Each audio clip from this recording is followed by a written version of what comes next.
জামাই আবার তোর গায়ে হাত তুলেছে? এবার আমি ওর গায়ে হাত তুলছি। তুই? হ্যাঁ দাদি, ও অন্য কারোর সাথে।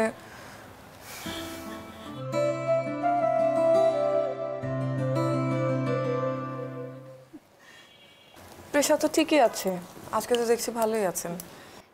তুই থাকলে আমি এমনিতেই ভালো থাকি। এই আগের মতো সবসময় থাকলে কি হয়? কি হয়েছে নীলিমা?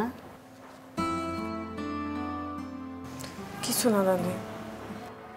আমার কাছে লুকাস নে, বল, মনটা তোর হালকা হবে। জামাই আবার তোর গায়ে হাত তুলেছে? এবার আমি ওর গায়ে হাত তুলছি। তুই? হ্যাঁ দাদি, ও অন্য কারোর সাথে। হ্যাঁ, কি বলিস? কখন, কিভাবে? তা জানি না, কালকে প্রথম টের পেলাম। তারপর?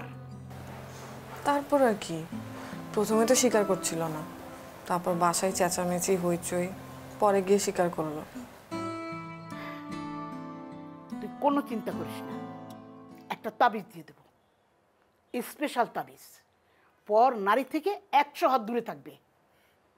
আরে বাবা, 100 ভাগ পরীক্ষিত এই তাবিজ।